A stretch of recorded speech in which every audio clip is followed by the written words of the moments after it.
Inter అయిపోయిందా? Engineering ఎక్కడ join అవ్వాలా అని ఆలోచిస్తున్నారా? స్కిల్ జెన్ లో జాయిన్ అవ్వండి. 100% జాబ్ సాధించండి.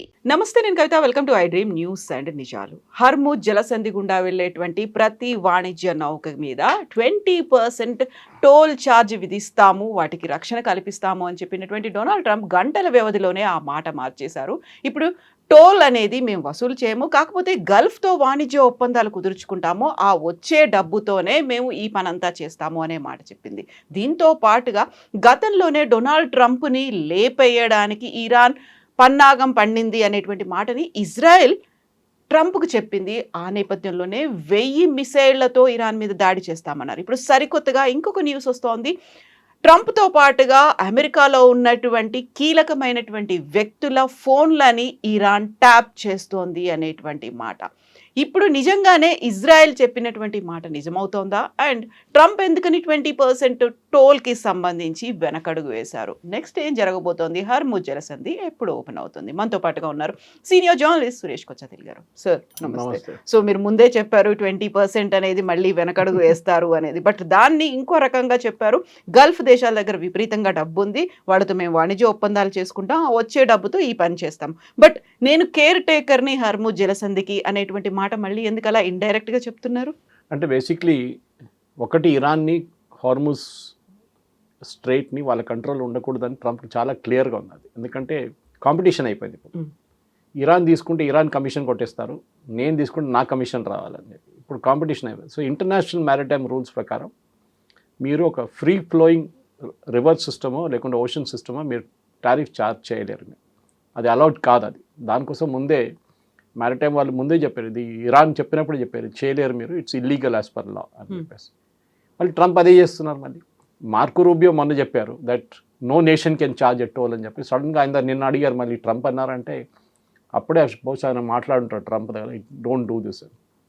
ఇప్పుడు పెట్టుబడి అనేది చాలా ఓపెన్ సిస్టమ్, అమౌంట్ కమిట్మెంట్ లేదు. మీరు 2 బిలియన్ పెడతారా, 3 బిలియన్ పెడతారా? ఆల్రెడీ ఖత్తర్ అనేది యుఎస్లో చాలా పెద్ద ఇన్వెస్ట్మెంట్ ఉంది వాళ్ళది. ఖత్తర్ ఫౌండేషన్ అని చెప్పి, ఖత్తర్లో ఉన్న రాణి మదర్, షీ కంట్రోల్స్ ఇట్. యుఎస్లో ప్రతి యూనివర్సిటీలో పెట్టుబడి పెట్టి వాళ్ళ బ్రాంచ్ వాళ్ళు దోహాలో పెట్టుకున్నారు. జార్జ్టౌన్ యూనివర్సిటీ, మీరు కార్నెల్, మీరు ప్రతి university is there in Doha. ఎందుకు? షార్జా దగ్గర నుంచి కాంపిటీషన్ ఉంది వాళ్ళకి. షార్జా ఆయన కూడా ఇది కావాలని చెప్పి ఆయన కూడా పెట్టుబడి పెట్టారు. సో కండిషన్ ఏంటంటే యుఎస్లో మీరు మా దగ్గర 200 మిలియన్, 300 మిలియన్, 500 మిలియన్, $1 బిలియన్ ఇస్తే మాకు ఒక రెవెన్యూ చెస్ట్ లాగా ఉంటుంది మా దగ్గర. అక్కడ గవర్నమెంట్ డబ్బులు ఏమి రావు, ప్రైవేట్ యూనివర్సిటీ వాళ్ళ డబ్బులతో నడిపించాలని. సో వాళ్ళు ఏం చేస్తారు, వాళ్ళు ఈ డబ్బులు తీసుకొని సరే మాకు ఒక శాటిలైట్ యూనిట్ మీద మా దగ్గర అక్కడ పెట్టండి, ఏషియాలో ఉన్న పిల్లలంతా అక్కడికి వస్తారు, మా దగ్గర వచ్చి చదువుకుంటారని. ఇది ఖత్తర్ది స్ట్రాటజీ అన్నమాట. పైకేమో ఒక ఎడ్యుకేషన్ హబ్ని డెవలప్ చేస్తున్నామని చెప్పడంతో పాటు, ఎందుకంటే వీళ్ళకి తెలుసు ఏదో ఒక రోజు ఆయిల్ అనేది అయిపోతుంది, గ్యాస్ అనేది అయిపోతుంది. సౌదీ అరేబియా చూడండి, వాళ్ళు యుఏఈతో పోటీ పెట్టుకుంటున్నారు. వీళ్ళందరికన్నా ముందు యుఏఈ మొదలు పెట్టారు ఇది. ఎందుకంటే యుఏఈ దగ్గర ఆయిల్, అంటే యుఏఈలో దుబాయ్ దగ్గర ఆయిల్ లేదు, అబుదాబి దగ్గర ఆయిల్ ఉంది. సో దుబాయ్ ఏం చేశారు, టూరిజం హబ్గా కన్వర్ట్ చేసుకున్నారు. టూరిజం మీద డిపెండ్. దానికోసం యుద్ధం జరిగి 2 రోజుల తర్వాత ఫస్ట్ అటాక్ జరిగింది దుబాయ్ ఎయిర్పోర్ట్ మీద జరిగింది, ఇరాన్ది. ఎందుకంటే వాళ్ళకి తెలుసు వాళ్ళ మెయిన్ డబ్బులు ఎక్కడి నుంచి వస్తుంది అనేది.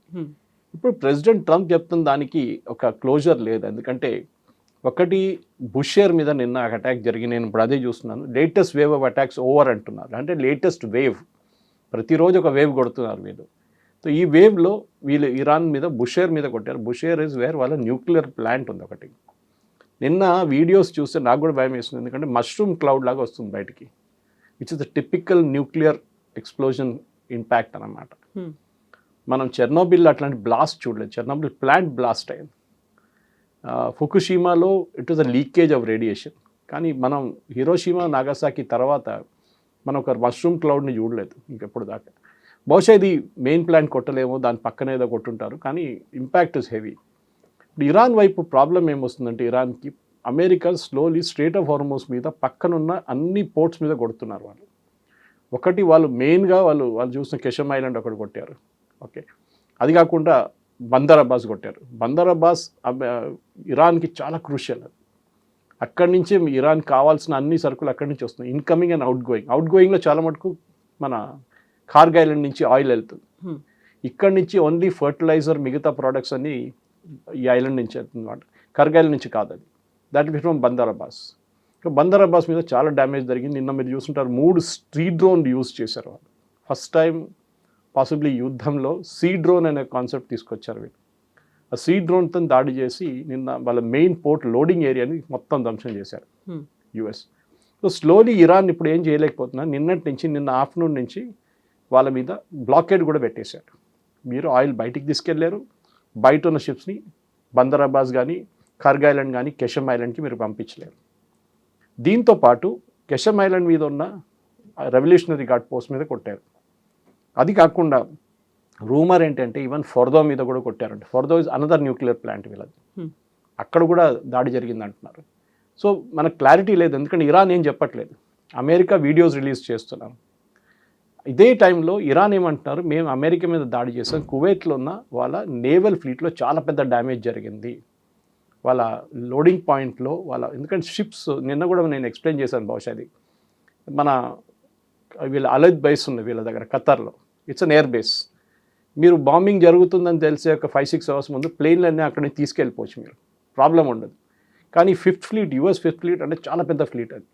అది మొత్తం బేస్డ్ ఉంది, అది ఇక్కడ ఉన్నారు, వీళ్ళ దగ్గర ఉన్నారు, బహ్రెయిన్ దగ్గర. బహ్రెయిన్ కొట్టినప్పుడు న్యాచురల్లీ షిప్స్ మీరు ఫాస్ట్గా మూవ్ చేయలేరు అక్కడి నుంచి, మీకు మినిమం ఒక రోజు పడుతుంది. సో డెఫినెట్లీ డ్యామేజ్ జరుగుంటుంది ఏదో ఒక. బట్ అమెరికా ఇవాళ దాకా ఎప్పుడు క్లియర్గా క్లారిటీ ఇవ్వలేదు. వాళ్ళు ఏమంటే ఫ్యూయల్ లోడింగ్ పాయింట్ మీద కొట్టారంటున్నారు. ఫ్యూయల్ లోడింగ్ పాయింట్ మీద కొడితే డ్యామేజ్ చాలా పెద్దది ఉంటుంది. అంటే it's like a big tank, అది 10-20 ట్యాంకులు ఉంటాయి అట్లాంటిది. సో లోడింగ్ పాయింట్ మీద కొట్టారంటే పక్కన షిప్స్ ఉంటే దాన్ని డ్యామేజ్ జరుగుతుంది అనమాట. సో ఓవరాల్గా చూస్తే అమెరికా ఇప్పుడు short term pain, long term gain అని చూస్తున్నారు. మేము కొన్ని నష్టాలు తీసుకుంటాము కానీ ఇరాన్ని ఉండనీయము, అది అమెరికా మెయిన్ స్ట్రాటజీ. ఇప్పుడు ఇరాన్ని ఉండనీయము అని చెప్పి ఇప్పుడు హర్ముజ్ జలసంధిలో ఉన్నటువంటి నౌకలు ఎవరు సేఫ్ గార్డ్ చేస్తారు, ఎవరు గార్డియన్ అవుతారు, కేర్ టేకింగ్, ఇవన్నీ అనుకున్నప్పుడు అక్కడ మన భారతదేశానికి చెందినటువంటి 7 వాణిజ్య నౌకలు ఆగిపోయి ఉన్నారు. ఆల్మోస్ట్ 180+ క్రూ మెంబర్స్ కూడా ఉన్నారు. ఇరాన్ చేసినటువంటి ఒక దాడితో మన ఒక ఇండియన్ క్రూ మెంబర్ కూడా చనిపోయాడు. మనం ఇరాన్ అంబాసిడర్ని పిలిచాము, ఒక ప్రొటెస్ట్ చేసాము, ఒక నిరసన వ్యక్తం, అది సరిపోతుందంటారా? ఎందుకంటే అక్కడ ఉన్నటువంటి 180+ మన క్రూ మెంబర్స్ ఉన్నారు, ఆ తర్వాత మనవి ఉన్నాయి. మనం ఓన్లీ వాళ్ళతో పిలిచి మాట్లాడినంత మాత్రాన సరిపోతుందా? ఇవన్నీ క్రైసిస్ ఇదంతా కంటిన్యూ అవుతుంది వారంతా. ఇరాన్ గవర్నమెంట్కి వీళ్ళ మీద ఏం కంట్రోల్ లేదు. స్ట్రేట్ ఆఫ్ హార్మోస్లో ఉన్నది రెవల్యూషనరీ గార్డ్స్. వాళ్ళు పొలిటికల్, మీరు డిప్లొమాటిక్ లెవెల్లో పిలిచి మీరు అది స్టాండర్డ్ ప్రొసీజర్. ఏదైనా ఘర్షణ జరిగితే, ఏదైనా ప్రాబ్లం ఉంటే ఆ దేశాన్ని వాళ్ళ ఒక 1 లెవెల్ బిలో ద అంబాసిడర్ ఉంటారు, ఆయనలు పిలిచి they give a return complaint saying మా వీళ్ళకి దాడి చేశారు. ప్రాబ్లం ఎక్కడ వస్తుందంటే వీళ్ళు ఈ దాడి చేసిన ship dozen belong to India. ఒకటి సైప్రస్ రిజిస్టర్డ్ ఒక షిప్ ఉండే, నిన్న కొట్టిన 2 షిప్పులు ఖతార్ది కొట్టుండే, దాని తర్వాత సౌదీ అరేబియన్ షిప్ మీద కొట్టారు.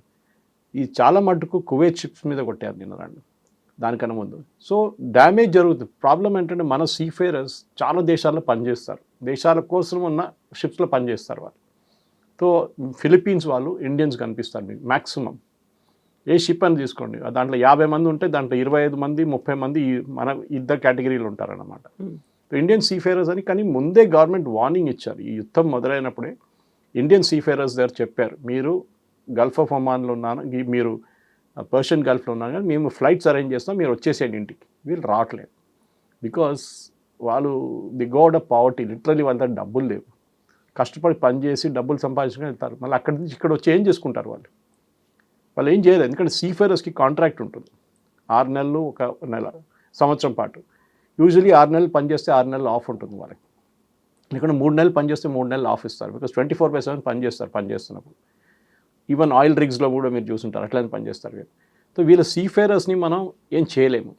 దీనికన్నా ముందు ఒకసారి ఇరాన్ ఫైర్ చేసినప్పుడు, యుఎస్ ఫైర్ చేసినప్పుడు ఒక సోల్జర్, మన సీఫేరర్ చనిపోయారు దాంట్లో.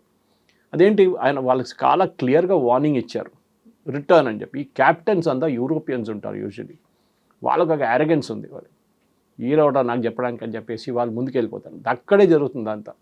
వాళ్ళు ఇంజిన్ రూమ్లో ఉంటారు. నిన్న జరిగిన దాంట్లో ఇంజిన్ రూమ్ మీద కొట్టారు వాళ్ళు Iran. So engine room damage అయితే క్యాప్టెన్ ఉంటారు, క్యాప్టెన్ చనిపోతారు, లేకుంటే అట్లీస్ట్ ఇలా మేజర్ ఇంజరీస్. ఇది బో మీద కొడుతున్నారు, టాప్ పోర్షన్ మీద. అక్కడ కొట్టినప్పుడు అక్కడంతా మన సీఫేరర్స్ ఉంటారు, వాళ్ళు లుకౌట్లో ఉంటారు, వాళ్ళు చూస్తుంటారు ముందేం జరుగుతుంది, వెనకగా ఏముంది షిప్స్లో చూస్తుంటారు వాళ్ళు. సో డెఫినెట్గా yes, it should not happen. కానీ మనం పిలిచి ఇరాన్కి వార్నింగ్ ఇచ్చినా ఏం కాదు, ఎందుకంటే రెవల్యూషనరీ గార్డ్స్ ఇప్పుడు ఆ ఏరియా మొత్తం వాళ్ళ కంట్రోల్లో ఉంది. అండ్ వాట్ అబౌట్ అక్కడ స్టాండర్డ్ అయి ఉన్నటువంటి 7 షిప్స్ని మరి ఎట్లా తెప్పించుకుంటాం? అది మనం ఇప్పుడు యుఎస్ ఆర్ నేవీ హెల్ప్తోనే బయటికి తీసుకురావాల్సి వస్తుంది. కానీ నాకు సర్ప్రైజింగ్ ఏంటంటే ఇన్ని రోజులు ఈ సీజ్ ఫైర్ వచ్చినప్పుడు అన్నీ మూవ్ అవుతుండే, వీళ్ళు ఏమైపోయింది, వీళ్ళు ఎందుకు స్టక్ అయ్యారు, కొత్తగా వెళ్ళిన షిప్స్ అది కూడా డౌట్ ఉంది నాకు. ఐ డోంట్ థింక్ ఇది పాత షిప్స్ ఉండొచ్చు అని, అది ఇప్పుడు వెళ్ళి లోడ్ చేసిన షిప్స్ ఉండొచ్చు, అది ఇప్పుడు యుఎస్ నేవీ మూవ్ చేస్తున్నారు వాళ్ళు ఎట్లన్నా. కానీ నిన్న మూవ్ అయింది I think only 5 ships move చేస్తుండే, 76 ఉండే 4 రోజుల క్రితం. Usual full before February 20th full మూమెంట్లో 124 షిప్లు మూవ్ అవుతుంది రెండు వైపుల నుంచి. ఇట్స్ వెరీ నారో స్ట్రెచ్, మీకు మనం ఎక్స్ప్లెయిన్ చేసాం కదా, ఒకటి గల్ఫ్ ఆఫ్ ఒమాన్ వైపు నుంచి వెళ్తే ఒకటి ఇరాన్ వైపు నుంచి వెళ్తుంది. 32 కిలోమీటర్లే విడ్త్ అది. Okay, the entire strait of Hormuz అనమాట. అక్కడి నుంచి బయటకు వస్తే it is normal Gulf of Oman నుంచి అరేబియన్ సీ వచ్చి మన గుజరాత్ వైపు రావచ్చు. ప్రాబ్లం ఏంటంటే అమెరికాకి ఒక ఈగో ఇష్యూ, వాళ్ళకి ఎట్లయినా షిప్లన్నీ బయటికి తీసుకురావాలి. ఎందుకంటే అమెరికాలో ఇప్పుడు మళ్ళీ ప్రైసెస్ పెరిగింది, గ్యాలన్కి $4 వచ్చేస్తుంది, which will be bad news అనమాట ట్రంప్కి. ఆయన ఎట్లనో ఈ రేట్లు తగ్గించడానికి షిప్స్ని బయట తీసుకురావాల్సిందే. ఇప్పుడు మనం ప్రోగ్రామ్ మొదలుపోతే చెక్ చేస్తే 86 ఉంది $1 బ్రెంట్ క్రూడ్. మన ముర్బాన్ క్రూడ్ వాళ్ళ Saudi Arabian crude is 81, which is what మనం కొనేటప్పుడు యూజువల్లీ అదే కొంటాం మనం. కానీ ఇంటర్నేషనల్ లెవెల్ క్యాల్కులేట్ చేస్తున్నప్పుడు వాళ్ళు బ్రెంట్ క్రూడ్ మీద క్యాల్కులేట్ చేస్తారు. లాస్ట్ వీక్ మళ్ళీ ఘర్షణ మొదలై ముందు అది 68 దాకా కూడా వచ్చింది. So it is increase by $10 to $15, which is a good amount, big amount. కానీ మనకి ఇప్పుడు ఇమీడియట్ ఇంపాక్ట్ భారతదేశం మీద ఉండదు. మనం ఫార్వర్డ్ కాంట్రాక్ట్ సైన్ చేస్తాం ఇప్పుడు. ఇది మనం ఎట్లా అంటే ఇవాళ రేపటికి కావాల్సిన సరుకు ఇవాళ వెళ్ళి తీసుకోరు వాళ్ళు. They will sign for December now, forward contracts అంటారు దీన్ని. ఒక రేట్ పెట్టేసి ఆ రేట్ మీద క్యాల్కులేట్ చేసి they will have a deal with the companies అనమాట. సో మనకి ఇమీడియట్ ఇంపాక్ట్ ఉండదు, LNG మీద ఉంటుంది, LPG మీద ఉంటుంది, అది బహుశా ఉండొచ్చు. కానీ ఇప్పుడు ఇమీడియట్ నెక్స్ట్ 3 months ఉండదు. కానీ అమెరికాకు ఈగో ఉంది. మీరు అడిగిన మాటకి ఎస్, అమెరికా అంటున్నారు షిప్స్ హ్యావ్ టు మూవ్, మేము ప్రొటెక్షన్ ఇస్తున్నాం, మీకు ప్రాబ్లం ఏంటి అంటున్నారు. వాళ్ళేమో భయపడుతున్నారు. దీంట్లో అంతా మనం ఇన్సూరెన్స్ గురించి మాట్లాడామనుకుంటాం. మొన్న ఈ షిప్స్కి ఇన్సూరెన్స్ ఇవ్వాల్సి వస్తుంది. ఒక్క షిప్ కూడా వితౌట్ ఇన్సూరెన్స్ మూవ్ కాదు. మనం వెహికల్స్ తీసుకున్నప్పుడు థర్డ్ పార్టీ తీసుకుంటాం, లేకుంటే కాంప్రహెన్సివ్ తీసుకుంటాం, అది ఒక సంవత్సరానికి తీసుకుంటాం మనం.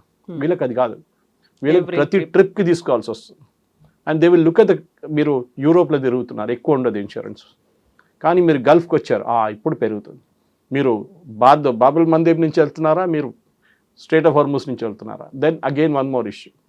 మీరు సూయజ్ కెనాల్ నుంచి వస్తున్నారా, మీరు పనామా కెనాల్ నుంచి వస్తున్నారా, లేదు మీరు మలక్కా స్ట్రైట్స్ నుంచి వెళ్తున్నారు. So insurance varies. కానీ ఇప్పుడు ఎవరు ఇన్సూరెన్స్ ఇవ్వట్లేదు ఈ షిప్స్కి. So they are taking personal risk అన్నమాట. సో ఇప్పుడు మొన్న జరిగిన 4 దాడుల్లో కూడా ఆ ships are owned by country, not by company. అదొక పెద్ద డిఫరెన్స్ అనమాట. 2 షిప్లు ఏమో వీళ్ళది ఉండే, ఖతార్ది ఉండే, ఒకటి కువైత్ది and 1 more Saudi Arabian. So వాళ్ళ ప్రాబ్లం ఏంటంటే ఇప్పుడు వాళ్ళ కంట్రీ వాళ్ళే నడిపించుకుంటున్నారు, వాళ్ళ ఫ్లాగ్ ఎక్కించుకొని they are moving out of the Gulf. జరగాల్సింది, ఎందుకంటే జరగకపోతే మనకి 86 కాదు 90కి వెళ్ళిపోతుంది ఈజీగా. So we have to move the ships, ఇంకేం ఆప్షన్ లేదు మనకి. అక్కడ స్టాండర్డ్ అయిపోయినటువంటి మన ఇండియన్ షిప్స్ గురించి మాట్లాడుకుంటుంటే అమెరికాలోనే ట్రంప్ కాంగ్రెస్ ఒక డిస్కషన్ అనేది అవుతోంది, రష్యా మీద శాంక్షన్స్ని పెట్టాలి అనేది. ఇప్పుడు 500% ఉన్నదాన్ని 100%కి చేయాలా అనే దాంతో పాటుగా ఆ ఇంపాక్ట్ అనేది భారత్ అండ్ చైనా మీద కూడా ఉండబోతోంది. ఇండైరెక్ట్గా మనం దాన్ని తగ్గించుకునేటువంటి పరిస్థితి, రష్యా నుంచి చేసుకుంటున్నటువంటి ఇంపోర్ట్స్ని మనం తగ్గించుకోవాలి అనేది. సో అక్కడ ఇంపాక్ట్ అనేది మన భారతదేశం మీద ఎలా ఉంటుంది? మీకు గుర్తుంటుంది, బైడెన్ ఉన్న టైంలో బైడెన్ మనకు చెప్పారు రష్యా దగ్గర నుంచి ఆయిల్ కొనుక్కోండి. అప్పుడు మోదీ గవర్నమెంట్ ఏం చెప్పారు, మీరు బ్యాన్ పెట్టారు కదా, మా మీద కూడా మీరు టారిఫ్ పెట్టేస్తారంటే కాదు, మీరు కొనుక్కోండి. ఫస్ట్ 30 days ఇచ్చారు, ఆ తర్వాత ఎక్స్టెండ్ చేశారు. అదే జరుగుతుంది. ఎందుకంటే రష్యన్ క్రూడ్ మార్కెట్లో రాకపోతే మళ్ళీ రేట్లు పెరుగుతాయి. అదే చేశారు బైడెన్ టైంలో. ఏం చేశారు, భారతదేశం మనం రష్యా దగ్గర నుంచి క్రూడ్ కొనేసుకొని మనకి కావాల్సిన క్రూడ్ పెట్టుకొని 50 నుంచి 40 నుంచి 50% పెట్టుకొని మిగతా రిఫైన్ చేసి మన యూఎస్కి అమ్మాం. మనం ఆలోచించండి, రష్యన్ క్రూడ్ రష్యా నుంచి డైరెక్ట్ కొనకుండా మన దగ్గర వచ్చి రీఫైన్ చేసి పంపించారు. ఈవెన్ కవిత గారు, India is the largest exporter of fuel. మనం అనుకుంటాం మన కొత్తగా ఎక్కువ ఫ్యూయల్ లేదు కదా మన దగ్గర. మనం ఎట్లా లార్జెస్ట్ ఎక్స్పోర్టర్ ఎట్లయిపోయాం మనం రష్యాకి ఎక్స్పోర్ట్ చేస్తున్నాం డీజిల్. ఇప్పుడు రష్యన్ రిఫైనరీస్ కొట్టేందని చెప్పేసి చైనా న్యూస్ ఇప్పుడే వచ్చింది. చైనా వాళ్ళ ప్రీ పాండమిక్ లెవెల్కి వచ్చేసిందంట వాళ్ళ రిజర్వ్స్. వాళ్ళ 290 రోజులు రిజర్వ్స్ ఉన్నాయి. బహుశా అది పడిపోయి ఇప్పుడు 120-130కి వచ్చేస్తుందండి, which is a very dangerous thing. China లాంటి రాజ్యం. అది కాకుండా ఇప్పుడు యూఎస్ మీరు చెప్పినట్ల శాంక్షన్ పెడితే ఏమవుతుంది? China will not bother. China అంటారు రేపటి నుంచి యూఎస్కి ఒక స్పేర్ పార్ట్ కూడా మేము పంపించమంటారు. మళ్ళీ ట్రంప్ దిగొస్తారు. ఇదంతా ప్రపోజల్ పెట్టింది లిండ్సే గ్రామ్. లిండ్సే గ్రామ్ మొన్న యుక్రెయిన్కి వెళ్ళారు. యుక్రెయిన్ నుంచి వచ్చిన తర్వాత చనిపోయారు. పెద్ద కాన్స్పిరసీ థియరీ నడుస్తుంది. ఈ రష్యన్స్ చంపేశారు యూక్రెయిన్కి వెళ్ళినప్పుడు. ఈయన శాంక్షన్స్ అది ఇది అన్నారు. భారతదేశం కూడా శాంక్షన్ పెడతా అన్నారు. కానీ ట్రంప్కి తెలుసు ఈ ఆయిల్, రష్యన్ ఆయిల్ మార్కెట్కి రాకపోతే ఇప్పుడున్న 86 $100 వెళ్ళిపోతుంది. అండ్ దట్ ఇంపాక్ట్ అమెరికా మీద ఉంటుంది. అన్నిటికంటే పెద్ద అమెరికన్ కన్జ్యూమర్స్ మీద ఉంటుంది. సో జరగదు, మాట్లాడుతూనే ఉంటారు. ఎందుకంటే ప్రెసిడెంట్ ట్రంప్కి ప్రెసిడెంట్ పుటిన్కి చాలా బాగా రిలేషన్షిప్ ఉంది. వాళ్ళు they are on a good terms అన్నమాట. కానీ పొలిటికల్ పాస్చరింగ్లో ఇదంతా నడుస్తుంది. అండ్ ట్రంప్కి ఏమో నేటో తను అస్సలు పడదు. వాళ్ళు నేటో మీద పడుతున్నారు. నేటో మీరేం చేస్తున్నారు? మీరు యుక్రెయిన్ యుద్ధానికి ఎందుకు ఆపట్లేదు? మీరెందుకు ఆయుధాలు ఇవ్వట్లేదు? మా దగ్గర నుంచి మమ్మల్ని ఎందుకు ఇవ్వమంటున్నారు? We will not give anything to Ukraine. ఫ్రీగా ఏమి ఇవ్వం, డబ్బులు ఇచ్చి కొనుక్కోండి చెప్తున్నారు. యుక్రెయిన్కి ఏమో బైడెన్ టైం నుంచి ఫ్రీగా ఇవ్వడం ఉంది. సో రష్యన్ ఆయిల్ మనం కొనుక్కోకపోతే కూడా we will get from other sources, problem లేదు. కానీ ఈ థ్రెట్ నడవదు. మీరు చెప్పినట్లు ముందుకు వ్యవహరిస్తారు. 30 రోజులు అంటారు, తర్వాత ఇంకా 30 రోజులు అంటారు, అది పొడిగించుకుని 120 దాకా పోతుంది అది. సో ఈ ఇష్యూస్ అన్నీ కొనసాగుతున్నప్పుడే ట్రంప్ ఇంకొక స్టేట్మెంట్ కూడా ఇచ్చారు. అక్కడ ఉన్నటువంటి పవర్ ప్లాంట్స్తో పాటుగా బ్రిడ్జిలు వీటన్నిటిని మేము లేపేస్తాము అనేటువంటి మాట, వి బాంబ్ దెమ్ అనేటువంటి ఒక మాట, ఒక statement. And at the same time అక్కడ జరుగుతున్నటువంటి ఇష్యూస్, ఫోన్ ట్యాపింగ్లు అనేవి ఏం జరగబోతోంది అక్కడ? అమెరికాకు చెందినటువంటి కీలకమైనటువంటి లీడర్ల ఫోన్ ట్యాప్లని ఇరాన్ చేసింది అనే ఇది ఇరాన్ దీనికన్నా ముందు కూడా చేశారు. ఇది ఇన్ఫ్యాక్ట్ ఐ థింక్ 2-3 సంవత్సరాల ముందు సంథింగ్ సిమిలర్ హ్యాపెండ్. అది ఎలక్షన్తో ఒక కనెక్షన్ ఉండే దానికి. అప్పుడు జరిగిన ఎలక్షన్తో ఫోన్ ట్యాప్ చేస్తున్నారు, ఫోన్ రష్యన్స్ ఇన్ఫ్లుయెన్స్ చేస్తున్నారు, చైనీస్ ఇన్ఫ్లుయెన్స్ చేస్తున్నారు, ఇరానియన్స్ హ్యాక్ చేస్తారు. ఇరానియన్స్ హ్యాకింగ్లో చాలా మంచి ఎక్స్పర్ట్స్ వాళ్ళు. అండ్ దీనికన్నా ముందు కూడా వాళ్ళు చేశారు. కానీ ఇప్పుడు వచ్చిన దాంట్లో వార్తల్లో ఇజ్రాయెల్ కనెక్షన్ ఒకటి వచ్చింది. ఇజ్రాయెల్ వీళ్ళ ఫోన్స్ ఎప్పటి నుంచో ట్యాప్ చేస్తున్నారు. ఎట్లా తెలిసిందండి వీళ్ళందరు కమాండర్లు ఒక చోట ఉంటారని? వాళ్ళ తోడు ఫోన్ తీసుకెళ్లారు వాళ్ళు. ఆబ్వియస్లీ వీళ్ళందరూ ఒకటే బిల్డింగ్లో ఉన్నారని తెలిసిపోయింది. ఫోన్ ఆన్ చేయగానే లొకేషన్ తెలిసిపోతున్నారు. మన లొకేషన్ కూడా ఆన్ చేయక్కర్లేదు. Your phone has an IMEI location which can trace it. అది ఇజ్రాయెల్ ఎక్స్పర్ట్స్ దాంట్లో. మనం పెగసస్ అనే ఒక సాఫ్ట్వేర్ విన్నాం, మనం కూడా కొనుక్కొచ్చుకున్నామనే ఆరోపణ ఉంది. ఇప్పుడు కూడా వీఆర్ యూజింగ్ ఇట్. అది మనం బయట ఎక్కువ మాట్లాడడం దాని గురించి, ఎందుకంటే it's used against terrorist mostly. So Israel దగ్గర, Israel is the production home for Pegasus. అట్లాంటి వాళ్ళ హై అండ్ సాఫ్ట్వేర్ ఉంది. మొన్న ప్రెసిడెంట్ ట్రంప్కి థ్రెట్ వచ్చినప్పుడు CIA and secret service proof అడిగారంట ఇజ్రాయెల్ దగ్గర. మీకు ఎట్లా తెలిసింది అంత? So Israel I believe of course confidential బేసిస్లో షేర్ చేశారు అది 1-to-1లో. దాని నుంచి these people all came to, అప్పుడే ఈ న్యూస్ బయటకు వచ్చింది దట్ ఇరానియన్ ఫోన్స్ అంతా వీళ్ళు ట్యాప్ చేస్తున్నారని. మీకు గుర్తుంటుంది మన దగ్గర ఈ పేజర్ బాంబ్ బ్లాస్ట్ జరిగింది. ఓకే, హమాస్ వ్యతిరేకంగా. హమాస్ లీడర్స్ అందరినీ ఆల్మోస్ట్ టాప్ 20-25 లీడర్స్ని తీసేశారు వాళ్ళు ఒకటేసారి. ఏం చేశారు? ఆ పేజర్ ఒక కంపెనీ పేరు మించి తయారు చేయించారు. ఒక ఇండియన్ ఇన్వాల్వ్డ్ ఉండే దాంట్లో. ఆ కంపెనీ అసలు ఎగ్జిస్టే లేదు. కానీ వాళ్ళ కోసం యూట్యూబ్ వీడియో పెట్టారు, వీడియోలు తయారు చేశారు, కంపెనీ వెబ్సైట్ తయారు చేశారు, ప్రైసింగ్ పాయింట్స్ పెట్టారు, అమెజాన్ లాంటి దాంట్లో సేల్స్ పెట్టేశారు. సో ఇరాన్ కొనుక్కున్నారు అది. ఇరాన్ కొనుక్కొని హెజ్బుల్లాకి పంపించారు, హూతీలు పంపించారు, అండ్ హమాస్ పంపించారు. దాంట్లో హమాస్కి వెళ్ళే ఫోన్లలో వీరు ఆ బాంబు పెట్టారు, చిన్న బ్యాటరీ బాంబు పెట్టి 2 సంవత్సరాల తర్వాత దాన్ని బ్లాస్ట్ చేశారు. అది వీళ్ళ కేపబిలిటీ. ఇజ్రాయెల్ మొసాడ్ కానీ Shin Bet, Mossad is our external, Shin Bet is our internal secret service. They are CIA కన్నా చాలా మంచి. ఈవెన్ మీరు అమెరికన్ కాదు, ఏ కంట్రీ సీక్రెట్ సర్వీస్ కూడా ఇజ్రాయెల్ దగ్గర రాలేరు. సో చేశారు, ఎస్, దాంట్లో డౌట్ లేదు. ఎందుకంటే మీకు గుర్తుంటుంది, పాత ఒక కేసు ఉండే, ఇరాన్ న్యూక్లియర్ పవర్ ప్లాంట్ నడిపించే అండ్ వాళ్ళ పవర్ గ్రిడ్ది సాఫ్ట్వేర్ ఒకటి ఉండే. ఈ సాఫ్ట్వేర్ అంతా ఆ టైంలో 5-6 సంవత్సరాల ముందు CDలో స్టోర్ చేస్తుండే. అంటే మీకు ఎప్పుడైనా ఒక సాఫ్ట్వేర్ కరప్ట్ అయిందంటే మళ్ళీ అది అప్డేట్ చేయడానికి CD పెట్టి మళ్ళీ అప్డేట్ చేస్తారు సిస్టమ్. ఒకరోజు ఇజ్రాయలీ సీక్రెట్ సర్వీస్ అంటే మొసాడ్ వీళ్ళు వచ్చి ఈ ప్లాంట్ లోపల దూరి వాల్ట్ ఓపెన్ చేసి, సీక్రెట్ వాల్ట్ ఓపెన్ చేసి ఈ CDలు 500 CDలు పట్టుకెళ్ళిపోయారు ఇజ్రాయెల్కి. ఇరాన్కి తెలియలేదు. వాళ్ళు అనుకున్నారు వాల్ట్ ఉంది, వాల్ట్ బాగానే ఉంది. 3వ రోజు నెటన్యాహు ప్రెస్ కాన్ఫరెన్స్ పెట్టి ఈ సీడీలను డిస్ప్లే చేసిన అప్పుడు ఇరాన్ తెలిసింది మా దగ్గర ఉన్న సీడీలు కొట్టేశారు వీళ్ళని. So this is nothing surprising. And యుద్ధంలో ఎప్పుడు అంటాం కదా all is fair in love and war అని. సో ఇది కూడా అంతే. దెన్ ఇది నడుస్తుంది ఇంకా. కానీ ఇప్పుడు ట్రంప్ సిచ్యువేషన్ నాకు కొంచెం బాధ అనిపించింది. ఇప్పుడు ఐ వాజ్ జస్ట్ రీడింగ్, ఇప్పుడు జరిగిన ఒక స్ట్రైక్లో 7 మంది ఇరానియన్ సోల్జర్స్ చనిపోయారంటే ఇరాన్ అంటున్నారు. ఇది సెంట్కామ్ ఏం చెప్పట్లేదు కదా, సెంట్కామ్ చెప్పలేదు, కానీ they have given a statement. So this ఇప్పుడు యుద్ధం నెక్స్ట్ లెవెల్కి వెళ్తుంది. ఇప్పుడు దాకా ఇరాన్ ఎప్పుడు చెప్పలేదు వాళ్ళు సోల్జర్స్ చనిపోయారని. ఇప్పుడు స్టేట్మెంట్ వస్తుంది. This is as of 5 seconds ago. So war ఇంకో డైరెక్షన్లో మారిపోతుంది. ఇప్పుడు అమెరికా ఇరానియన్ సోల్జర్స్ మీద దాడి చేస్తున్నారు. రెవల్యూషనరీ గార్డ్స్ కాదు, సోల్జర్స్. ఇది మీకు గుర్తుంటుంది, ఇది షా ఆఫ్ ఇరాన్ టైం నుంచి ఉన్న ప్రాబ్లం ఇది. ఖొమేనీకి ఎప్పుడు డౌట్ ఉంటే Iranian soldiers, Shah of Iran మనుషులు యుఎస్ ట్రైనింగ్ తీసుకున్నారు, వీళ్ళు మాతో ఎప్పుడు పనికిరాదు, మాతో పనిచేయరు, మమ్మల్ని వెనక నుంచి పొడి చేస్తారని చెప్పి కట్టప్ప స్టైల్లో ఇదే జరిగింది. రెవల్యూషనరీ గార్డ్ సెటప్ చేశారు. Revolutionary guard running the country. ఇప్పుడు రెవల్యూషనరీ గార్డ్ మీద దాడి చేస్తున్నారు, ఇరానియన్ ఆర్మీ మీద కూడా దాడి చేస్తున్నారు. బహుశా ఇరానియన్ ఆర్మీని ఒక కూ కోసం రెడీ చేస్తున్నారు America.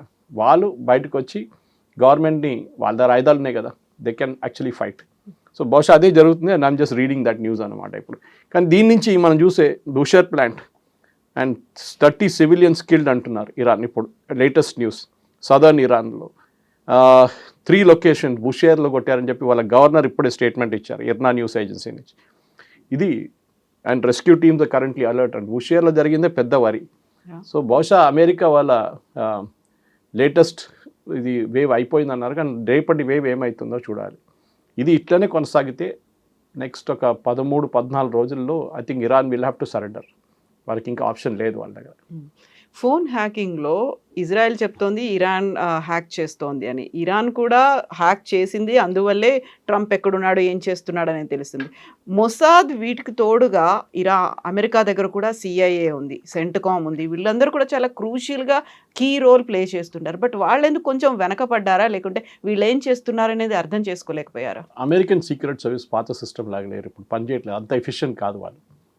President Trump assassination attempt జరిగినప్పుడు మీకు గుర్తుంటుంది, ఆయన రూఫ్ నుంచి పబ్లిక్ మీటింగ్లో పార్టిసిపేట్ చేస్తున్నప్పుడు ఆ అటాక్లో దానికన్నా ముందు 22 సీక్రెట్ మెసేజెస్ వచ్చిందంట. ఇట్లా ఒక అటెంప్ట్ జరగవచ్చు, 2-3 వస్తున్నారు దీనికని చెప్పి ఈ మెసేజ్ ఇచ్చిన తర్వాత కూడా సీక్రెట్ సర్వీస్ ఏం చేయలేకపోయారు. వాళ్ళ దాంట్లో ప్రాబ్లమ్స్ ఏంటంటే FBIది ఒక జ్యూరిస్డిక్షన్ ఉంటుంది, CIA ఎక్స్టర్నల్ చూసుకుంటారు. కూస్ కానీ బంగ్లాదేశ్ లాంటి రైట్స్ చేయడం, శ్రీలంకలో రైట్స్ అది వాళ్ళు చేపిస్తారు CIA. ఈ FBI ఏమో ఇంటర్నల్ సెక్యూరిటీ చూసుకుంటారు వాళ్ళు విత్ ఇన్ US. వీళ్ళకి డిపార్ట్మెంట్ ఆఫ్ హోమ్లాండ్ సెక్యూరిటీ అని చెప్పి 9/11 తర్వాత కూడా పెట్టారు వీళ్ళు. That I think the best department. వాళ్ళకి డౌట్ లేదు, వాళ్ళు ఇవాళ దాకా ఒక టెర్రరిస్ట్ అటాక్ జరగలేదు USలో, చాలా బాగా ఆడుకున్నారు వాళ్ళు.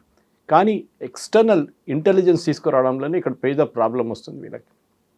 మీరు బిలీవ్ చేయరు, వాళ్ళు అమెరికా అక్యూజ్ చేశారు ఇజ్రాయెల్ని దట్ యూ హ్యాక్డ్, మా సిస్టమ్స్ హ్యాక్ చేశారు, మా ఫోన్స్ హ్యాక్. అమెరికా ఎప్పుడూ అక్యూజ్ చేస్తున్నారు. అంటే ఇజ్రాయెల్ డినై చేయట్లేదు. ఇజ్రాయెల్ ఎప్పుడు చెప్పారు మేము చేయట్లేదు చేస్తామని. ఇజ్రాయెల్ తెలుసు, మీరు ఒక నంబర్ ప్లేట్ పెట్టి ఒక కార్ తిరిగితే USలో Israel has access to it. అంత డీప్ యాక్సెస్ ఉంది వాళ్ళకి. అండ్ డెఫినెట్గా ఇరాన్ దగ్గర ఆ రోజు ప్రెసిడెంట్ ట్రంప్ ప్లేన్ చేంజ్ చేయాల్సి వచ్చిన కారణం అది. He had to go from the new air force 1 to the old air force 1. ఎందుకంటే క్లియర్గా వీళ్ళు టర్కీలో అంకారా నుంచి ప్లేన్ టేక్ ఆఫ్ చేస్తున్న టైంలో షూట్ చేయడానికి ఇరాన్ ప్లాన్ వేసుకున్నారు, మిసైల్ పెట్టేసి కొట్టడానికి. కానీ ఆ రోజు చెప్పిన తర్వాత రూట్ మార్చేశారు. ప్రెసిడెంట్ ట్రంప్ US వెళ్ళకుండా లండన్కి వెళ్ళారు. లండన్కి వెళ్ళి లండన్ నుంచి ఎయిర్క్రాఫ్ట్ మార్చి మళ్ళీ కొత్త ఎయిర్ ఫోర్స్ 1 నుంచి అక్కడికి వెళ్ళారు. సో కన్ఫ్యూజ్ చేయడానికి అన్నమాట బేసిక్. ఇప్పుడు మీరు ఆలోచించండి నెటన్యాహు సెక్యూరిటీ ఎంత ఉంటుంది. ఎందుకంటే మీరు మన ఇరాన్ రిలీజ్ చేసిన లిస్ట్లో number 1 is not Trump, number 1 is Netanyahu. So Israeli prime, ఎందుకంటే మనం చూసాం దీనికన్నా ముందు కూడా they last 1 prime minister terror అటాక్తో, ఇట్లానే ఆయన అసాసినేట్ చేశారు. అది Yitzhak Rabin or somebody else, I don't remember, one of them died అట్లా. సో సెక్యూరిటీ చాలా టైట్ ఉంటుంది ఇజ్రాయలీ లీడర్స్ ఎప్పుడు. అండ్ ఇజ్రాయెల్కి ఒక పారానోయా ఉంది. వాళ్ళు ఇంగ్లీష్లో అంటారు లుకింగ్ ఓవర్ యువర్ షోల్డర్ అని చెప్పి, వెనక ఎవరి నుంచి వస్తున్నాడు చూస్తూనే ఉంటారు, ఎవరు వెన్నుపోటు పడుస్తారు డెఫినెట్గా. ఎందుకంటే వాళ్ళు ఒక దేశం అట్లనే వాళ్ళు పుట్టారు. వాళ్ళు they were born in 1948 May. మనకి ఇండిపెండెన్స్ వచ్చి 1 సంవత్సరం తర్వాత ఇవాళ కూడా ఇజ్రాయలీ సీక్రెట్ సర్వీస్ మనతో పనిచేస్తున్నారు. మనకి కార్గిల్లో అమెరికా GPS డిసేబుల్ చేసేసారు. మన ఎయిర్క్రాఫ్ట్ కానీ మన గ్రౌండ్ స్టేషన్స్ కానీ GPS వాడలేకపోయారు. ఆలోచించండి, మీరు హైదరాబాద్లో ఉన్న సడన్లీ జీపీఎస్ ఆఫ్ చేస్తుంది, ఎందుకంటే we're depending on American satellites. ఇప్పుడు మన శాటిలైట్స్ తయారు చేసుకున్నాం దానికోసం. So now your local GPS use చేసి, మొన్న ఒక ఎయిర్క్రాఫ్ట్ కూడా మన దగ్గర సివిలియన్ ఇండిగో ఆ జీపీఎస్ యూస్ చేసి ఫ్లై చేశారు. Okay, I think Mumbai to Delhi I think it was. So చాలా క్లియర్గా ఇజ్రాయేలీ ఇంటెలిజెన్స్ అనేది టాప్ క్లాస్, అంటే డౌట్ లేదు. వాళ్ళు హ్యాక్ చేశారంటే ఐ విల్ బిలీవ్ దట్ అన్నమాట. కానీ ప్రాబ్లం ఎక్కడ వస్తుందంటే ఇజ్రాయెల్లో వాళ్ళు అమెరికన్ అంతా వాళ్ళకి they don't trust, American trust చేయరు వాళ్ళు. చాలా పెద్ద ప్రాబ్లం ఉంది అమెరికాలో. ఎందుకంటే దీనికన్నా ముందు కూడా అమెరికాతో సహాయం చేసినప్పుడు కూడా చైనీస్ హ్యాక్ చేశారు, చైనీస్ అమెరికన్ సిస్టమ్స్లో హ్యాక్ చేసినారు వాళ్ళు, దాంట్లో కూడా వాళ్ళ ఎక్స్పర్ట్స్. రష్యన్స్ దానికన్నా పెద్ద ఎక్స్పర్ట్స్, వాళ్ళు కూడా హ్యాక్ చేస్తున్నారు అమెరికన్ సిస్టమ్స్కి, ఎస్పెషలీ పెంటగన్లో ఉన్న సిస్టమ్స్ హ్యాక్ చేయడంలో.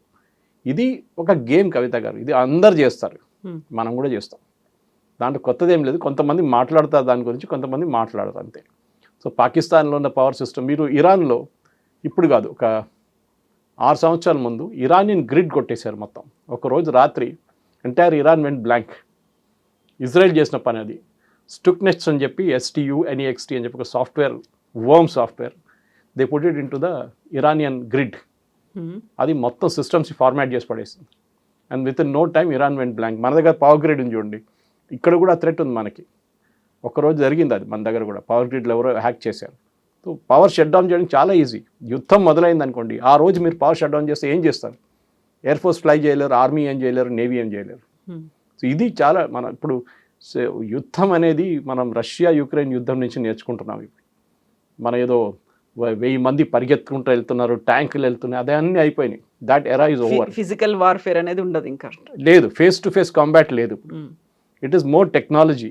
ఇక్కడ నుంచి ఒక బటన్ ప్రెస్ చేస్తాం, అక్కడ ఒక మిసైల్ వెళ్ళి పడుతుంది, వాళ్ళు అదే చేస్తారు, ఇక్కడ వచ్చి పడుతుంది.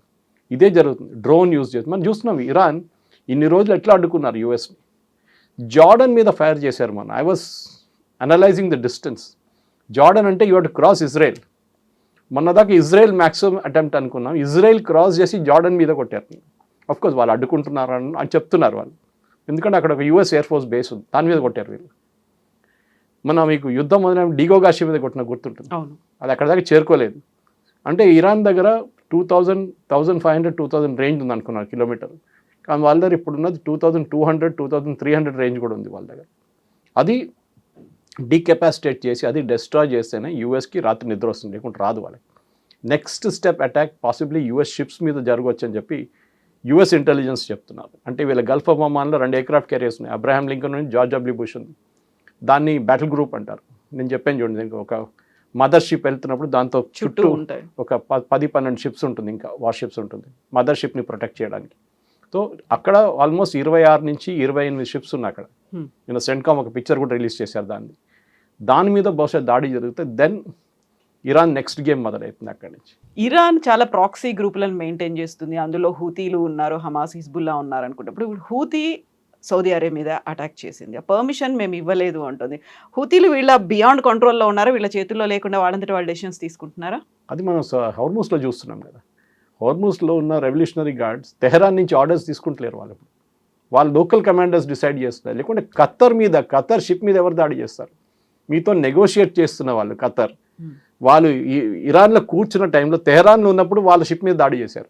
ఇప్పుడు హూతీ దగ్గర ఎందుకు జరిగిందంటే కవిత గారు, మొన్న ఈ టీం ఒకటి హూతీ టీం, వీళ్ళ యాక్చువల్ పేరు అన్సరుల్లా హూతీస్ అంటారు వీళ్ళు ఇరాన్ ప్రాక్సీస్ అనగానే వీళ్ళు అందరూ చదువుకుంది కోమ్లో, వీళ్ళు మోస్ట్ రిలీజియస్ సిటీ ఇరాన్లో. అక్కడ వీళ్ళందరూ ఎక్కడి నుంచి వస్తారు, ఖమేనీ ఉన్నారు, వాళ్ళ కొడుకు ముస్తఫా, అందరు అక్కడ చదువుకున్నారు మద్రసాలో. వీళ్ళు ఒక మహాన్ ఎయిర్ అని చెప్పి ఎయిర్ ఉంది, ఇరాన్ ఎయిర్లైన్స్ ఒకటి, దాంట్లో వీళ్ళు వచ్చి పికప్ చేశారు వీళ్ళ దగ్గర ఎయిర్క్రాఫ్ట్ లేదు కదా. So Sana airport which is the capital airport వీళ్ళది యమన్ది, అక్కడి నుంచి వీళ్ళని పికప్ చేసి ఇరాన్ తీసుకెళ్లారు. ఒక 30-40 మంది వెళ్ళారు. అదే ఎయిర్క్రాఫ్ట్ మన రిటర్న్ చేసి ఫ్లై చేయడానికి సనా దగ్గర వస్తున్నప్పుడు రన్వే మీద కొట్టారు సౌదీ అరేబియా. కానీ సౌదీ అరేబియా ఇవాళ దాకా అక్నాలెడ్జ్ చేయలేదు మేము కొట్టామని చెప్పేసి, ఎవరో కొట్టారో మాకు తెలియదు. దాని తర్వాత ఆ ఎయిర్క్రాఫ్ట్ ఇంకొక ప్లేస్కి వెళ్ళి ఒక పోర్ట్ సిటీ దగ్గర ఇంకొక రన్వే ఉందన్నమాట, అక్కడ ల్యాండ్ చేయండి, అక్కడ కూడా బాంబ్ చేశారు. కానీ మీరు ఆ వీడియో చూడాల్సింది, ఈ మిసైల్ పడుతున్నప్పుడు ఎయిర్క్రాఫ్ట్ ల్యాండ్ అయింది. ఐ డోంట్ నో, ఆ పైలట్ మెచ్చుకోవాలి, how did you manage it అనేది. దాని తర్వాత ఈ హూతీలు అన్నారు, ఓకే మా మీద దాడి చేశారు కదా, మేము మీ మీద దాడి చేస్తాం, సౌదీ అరేబియా మీద మిసైల్ అటాక్లు మొదలుపెట్టారు వాళ్ళు. ఇప్పుడు సౌదీ అరేబియా రిటర్న్ కొట్టలేదు, ఇంకా వాళ్ళు కొడితే మళ్ళీ దాన్ని అక్కడ ఒక రీజనల్ వార్ బ్రేక్అవుట్ అవుతుంది. అండ్ ఇది పెద్ద ప్రాబ్లం తెహరాన్కి, ఎందుకంటే సౌదీ అరేబియాతో వాళ్ళు ఇవాళ దాకా ఎక్కువ గొడవ పెట్టుకోలేదు. స్టార్టింగ్లో వీళ్ళ ఆయిల్ ఫీల్డ్స్ మీద కొట్టారు, అదే ఆరామ్కో మీద కొట్టారు, రిఫైనరీ మీద కొట్టారు. కానీ లాస్ట్ ఒక 20-25-30 డేస్లో ఇరాన్ అసలు సౌదీ అరేబియాని ముట్టట్లేదు. ఓకే, కానీ ఇప్పుడు ఈ జరిగిన దాంట్లో సౌదీ అరేబియా డెఫినెట్లీ యెమెన్ మీద వాళ్ళు అట్లా ఎస్పెషల్లీ హూతీలు ఉన్న ఏరియా మీద ఇంకా దాడి ఇవాళ నుంచి మళ్ళీ మొదలు కావచ్చు అది. కానీ అది ఇంకో రీజనల్ వార్గా బ్రేక్అవుట్ అవుతుంది. ఇరాన్ అంటున్నాను మా దగ్గర అడగలేదు, మా దగ్గర అడగకుండా చేస్తున్నారు వాళ్ళని, కానీ ఎవరు బిలీవ్ చేయాలి? హూతీలు ఇరాన్ దగ్గర పర్మిషన్ తీసుకోకుండా ఏం చేయరు వాళ్ళు. దీనికన్నా ముందు కూడా హూతీ సౌదీ అరేబియా గొడవ జరిగింది, బాంబింగ్ జరిగింది. ఇరాన్ నుంచి వచ్చే పెలిగ్రిమ్స్ ఏది మన హజ్కి వచ్చే వాళ్ళని బ్యాన్ చేశారు ఒక సంవత్సరం, మీకు గుర్తుంటుంది 3 సంవత్సరాల ముందు అక్కడ వచ్చి గొడవ చేస్తున్నారని చెప్పేసి. సో ఒక అన్ఈజీ రిలేషన్షిప్ ఉంది వీళ్ళు ఇద్దరు నడుమిట్లో, సౌదీ అరేబియా అండ్ ఇరాన్. ఒకరు షియా ఒకరు సున్నీ, ఇది ముందు నుంచి ఇష్యూ ఉంది. అది ఇంకా చూడాలి. ఇప్పుడు హూతీలకు కూడా అంత కెపాసిటీ లేదు, ఇప్పుడు వాళ్ళ దగ్గర ఆయుధాలు లేవు ఎక్కువ. కానీ వీళ్ళేమంటారంటే ఈ వచ్చిన ఎయిర్క్రాఫ్ట్లో మనుషులు కాకుండా ఆయుధాలు తీసుకొచ్చారు ఇరాన్ నుంచి అని. That was the main problem అనమాట. సో మనకు నిజం ఏం జరిగిందని మనకు తెలియదు, కానీ సౌదీ అరేబియా దగ్గర ఇంటెలిజెన్స్ టాప్ క్లాస్ ఇంటెలిజెన్స్ ఉంది, దాంట్లో డౌట్ లేదు. ఏం జరుగుతుంది సనాలో అని వాళ్ళకి తెలుసు చాలా క్లియర్గా. సో యుద్ధం అనేది ఒక సింపుల్గా జరుగుతున్నటువంటి ఒకే ఒక ఇష్యూ కాదు, బోల్డ్ అంత నెక్సెస్ ఉంది, ఇంటర్లింక్డ్గా ఉన్నాయి, ఒక చైన్ రియాక్షన్స్ కూడా కనిపిస్తున్నాయి. మీరు అది చదువుకుంటే ఒకసారి ఇఫ్ యూ అనలైజ్, మనం ఇప్పుడు ఒక హూతీలు అండ్ ఒక సౌదీ అరేబియా గురించి మాట్లాడాక పాకిస్తాన్ ఉన్నారు అక్కడ. Pakistan is again Sunni nation. Okay, వాళ్ళకి ఇరాన్తో వాళ్ళు చర్చలు నడుపుతున్నారు, షియా నేషన్. ఓకే, ఇది చాలా కాంప్లికేటెడ్. పాకిస్తాన్ నుంచి 4,000 మంది సోల్జర్స్ అక్కడ ఉన్నారు, వాళ్ళ 8 F-16 ఎయిర్క్రాఫ్ట్ అక్కడ ఉంది. ఓకే, వాళ్ళ మీద నిన్న దాడి జరిగితే అదేమైనా డ్యామేజ్ అయిందని నేను చూస్తున్నాను. నేను అదే నిన్న నుంచి ఆ న్యూస్ ట్రై చేస్తున్నాను. Where Pakistan aircraft damaged, runway మీద ఉంటుంది, లేకుంటే పార్క్ చేస్తుంటే హ్యాంగర్లో. వీళ్ళు దాడి చేస్తున్నప్పుడు ఎక్కడ వెళ్ళి పడ్డది అది? ఎందుకంటే వీళ్ళు అన్నారు we attack the Saudi Arabian aircraft air force base అంటున్నారు. ఏ బేసు ఎక్కడ డీటెయిల్స్ లేదు ఇప్పుడు. Or did they attack Riyadh attack చేయలేదు. సౌదీ అరేబియా బిగ్ కంట్రీ, చాలా పెద్ద కంట్రీ. ఐ మీన్ గల్ఫ్లో చూస్తే అందరికన్నా పెద్ద సౌదీ అరేబియా. మీరు అన్ని దేశాలు కలుపుకుంటే కూడా సౌదీ అరేబియాకి ఈక్వల్ రారు వాళ్ళు. Second biggest is Iran actually, and then UAE of course, Emirates. వాళ్ళు 7 సపరేట్ కంట్రీస్ని ఒక గ్రూప్గా ఉంచుకున్నారు వాళ్ళంతే. కానీ ఈ హూతీల ఇష్యూ ఇక్కడే ఆగిపోతే మంచిది, లేకుంటే వార్ మళ్ళీ అక్కడ ఇంకొక యుద్ధం అక్కడ మొదలైంది. Thank you sir.